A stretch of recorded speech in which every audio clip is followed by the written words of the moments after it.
Hello, Henrik Karapetyan here at the series Violin Outside the Box with Dr. K. And we're going to talk today about positioning the fingers on the strings and the concept of the thumb side. So the concept is very simple. When you're dropping your fingers on the string, try to make sure that the side of the finger that comes in contact with the string is the side closer to your thumb. Yeah, for example, that side, closer to the thumb, this side. I see it way too often, especially with beginner students, sometimes intermediate students, finger dropping at a wrong angle. So let's say if you need to play on A string, just dropping on A and D at the same time maybe.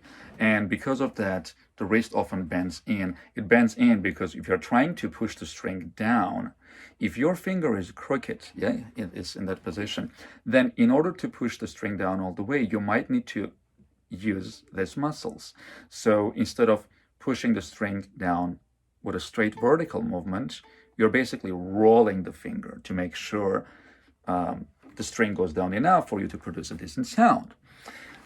And in order to demonstrate that, I'm going to hold the violin like this so you can see the instrument clearly. And when I drop my finger down, you can see it clearly. I'm playing on A string. You see that my finger is touching A and E actually at the same time. But you see which part of my finger is touching the string. I'm going to straighten my finger, and you even see that little dent. I'm a living example of the thumb side world. Yeah, there it is. And then 2.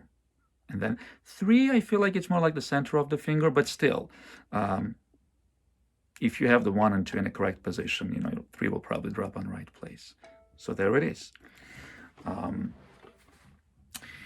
When you are practicing, of course, the angle of the hand, of your arm it's very important. And sometimes when we turn the hand a little bit closer to the strings, just so that the fingers are kind of hovering on the string, when you do that, it might make it a little more difficult to place the thumb side of the index finger on the string. You have to bend it more, and that's another battle I have with a lot of my students, trying to convince them to bend their finger a little more rather than just dropping it the way it goes and ending up again bending the wrist and get this contorted version of that contorted position.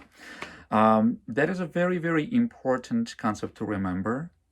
If you get a lot of tension in your hands, if intonation is not good, check to see which part of your fingers are touching the string and whether that's actually causing any movement from the wrist. That's pretty much all. I don't think I have anything else to add, but I believe this is a very important thing to focus on if you want to succeed as a violinist. Thank you very much. Thanks for watching the video. Please consider liking it and subscribing. Leave a comment. I'll try to answer to all the comments. If you're interested in private instruction, there is a link below. You can click and get in touch with me. Otherwise, that's all for today. This is Henrik Karapetyan at Violin Outside the Box with Dr. K. And you have a wonderful rest of the morning, afternoon, evening, night. I don't know when you're watching this, but have a good one.